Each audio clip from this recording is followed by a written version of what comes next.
Good morning everyone. It is a blisteringly hot Friday morning here in Spain. We have had record-breaking temperatures for May, so it's been a really hot month. Just wanted to dive on today. I said in my live yesterday that I'm going to try and talk about common sense in Spain versus the UK. There's a big difference. You have to bear with me here. Here, you just have to accept it. It's as simple as that. If you don't accept it and you come here with the mindset of everything's going to be the same in Spain as it is in the UK, it's a much slower pace of life here. They don't get frustrated. If they're late, they're late. That's how it works. If you go into a children's party, for argument's sake, which we go to quite a bit for Carter's school friends, you know, if the party starts at, say, 5 o'clock, at the end of the day, if you turn up at 8:30 in the evening, it's just, oh, come in, we're just getting going. That's just how it is. Everything's at a slower pace of life. It's a mañana attitude. Everything is, you know, tomorrow. But common sense, this is from living in Spain for over 4 years now and previously living in Tenerife, I've found that there's a massive difference. And I've written down a few of the bits and bobs that I struggle with still, even after 4 years, although I need to start accepting that things are very different here. So common sense. When people drive out here, Spanish driving, vastly different to the UK. The UK is very aggressive, you know, don't let anyone in, get from A to B as quick as you can and blah blah. Here is totally different. For argument's sake, on a roundabout, you've got the two lanes. You know, you've got the left-hand lane when you're approaching it. Now that would be to go straight on or turn left. You've got the right-hand lane, which would be to turn right or go straight on. Well, they use the right-hand lane only to go round and do a U-turn. So anyone that's going straight on, they just cut up. It's as simple as that. People don't even bother to press their horn. It's so accepted here, which is in a way a good thing, because obviously, you know, you've got everything's more relaxed. There's never any road rage here, nothing at all. You never get someone shout and get out of the car, etc. Nothing like that. Very different. With their indicators when they're driving, they very rarely indicate where they're going. They'll just turn, or they'll just, you don't know what they're doing on the roundabout, so you just have to approach with caution, basically. But one thing they always do when they're indicating, if they want to overtake you on the motorway, they'll just leave their left indicator on. So if they're sitting on your backside or getting quite close to your backside, their left indicator will be on, which means I'm in a rush, can you get out of the way? Also, if they brake really hard, so if they're on a motorway, for argument's sake, and there's some traffic, they'll always brake and put their indicator on or their hazards on. Every single time. If you're in Spain and you're driving a rental car, you see in front of you their indicator, that means there's a caution, a hazard. They don't use their indicator to, you know, give you an idea of or an indication on what direction they're going to, but they will use an indicator when they're braking. That's another thing. The Spanish people like to walk in the roads. So in the towns, don't be surprised if they're not using the pavements, they just walk in the roads. And then all of a sudden, I've got an electric car most of the time, so they don't even know you're there. And you're sort of right behind them, and then all of a sudden they go, oh yeah, oh, I'm in the road. And you know, it's that type of mentality with it.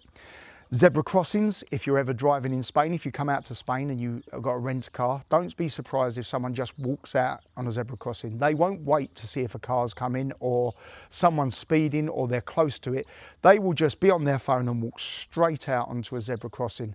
Now, a policeman friend of mine said to me, it's not law that you have to stop at a zebra crossing, although it's just accepted that you'll stop. Now, I see a lot of people in the town on crutches and on wheelchairs and things like that, and I often wonder to myself, have you stepped out on a zebra crossing without looking? Look, you have got to stop, pretty much. It's a rule of thumb here. You have to stop at a zebra crossing, but a lot of people don't, and I do believe that's why a lot of them are walking around with crutches and walking sticks and stuff like that. Internet in Spain, when you live in the middle of nowhere, it's pretty much non-existent. I've got Starlink. I've had to have it because to do a live or to do any type of decent streaming, you need better than what they've got. The most I could get for the first year or so that I was here was 15 meg, which is pretty slow. Obviously in the UK, you've got massive amount of internet now. Although in the more built up areas, such as the bigger cities and stuff, we get 1,000 meg quite regular. But that's just a little comparison there. Banking. They like to charge in the banks here for absolutely everything. I get a, what is it? What do they call it? I think it's 45 euros every quarter. So 15 euros a month. And that is a bank maintenance fee. Don't know what that's for because I'm using my debit card and obviously they earn commission out of that.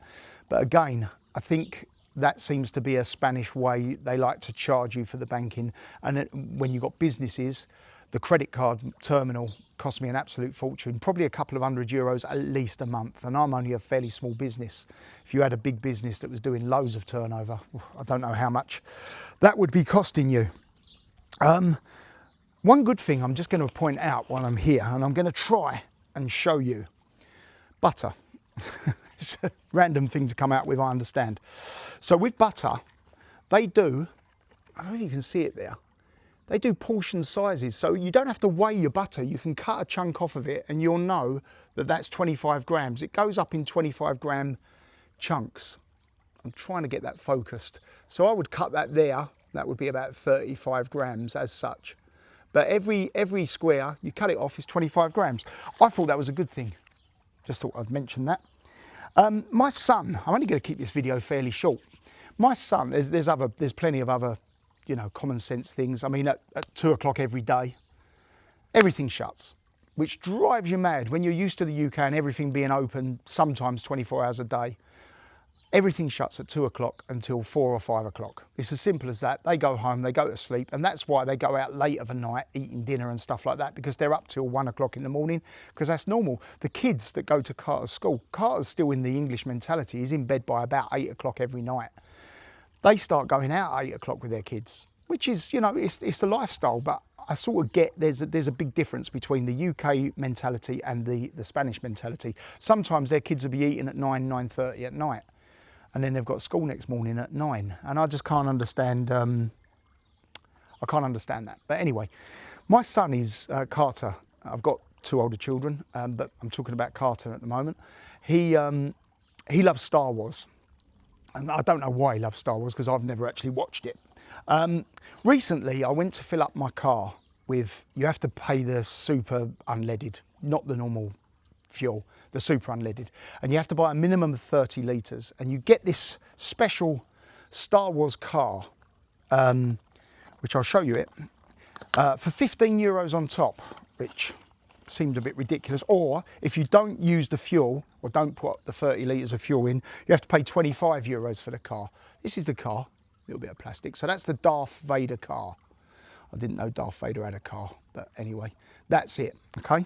And you get a little battery in that with it, which is great. And, on the package, it says here, you can go on your phone, download the app, go on your phone, and you can use it as a radio-controlled car. This isn't a little petrol garage, by the way. This is BP, yeah? BP. So that's great. Carter's really excited. We get it out. We charge the battery up, which is good. Put it in his car. We then go, or Sophie goes onto the phone to download the app so that he can control it and drive it around on her phone. Not available in Spain. The app's not available in Spain. So, what do we do? This is BP. Why is that app not available in Spain? Anyway, there you go. Common sense, guys. As I say, there's a vast, vast difference. If you can get the Spanish mentality, and I'm slowly getting there, I don't get angry anymore behind the wheel. Whereas in the UK, things used to drive me nuts. There's also an area, you drive down a street, for argument's sake, and you've got, see, this is all, I'm not rehearsing any of this, this is all just straight off the cuff, I'm not editing it, the video's going to go out raw. You're driving along and all of a sudden, on one side of it, you see a green man, so you think, well, they've got to be crossing because there's a green man there. Normally it's the red man if you're not crossing. So I'm driving along, you see the green man, but it's a green traffic light. Work that one out. Silly little things, but would I change it? Not in a million years. Not in a million years. Got another video coming out this week, guys, about not trying to keep up with your neighbour, and the importance of having money over, materialistic things that don't change your life. That's coming up later in the week. probably early part of next week now. I'm going to try and get this one out today, so that will be Friday. Probably put it out about 3 or 4 o'clock Friday afternoon in the UK. Have a great weekend, everyone. I hope you're all enjoying yourselves. Have a safe weekend, and I'm going to be going up to a music festival this weekend, and of course I've got to be a bit careful, because if I show music I'm going to get a YouTube strike because you get the copyright laws, so I'll have to duck and dive, but I will be doing a bit of a video in, might even do a live while I'm there, and take you guys with us. But have a great weekend, everyone, and I'll speak to you very soon. See you soon, guys.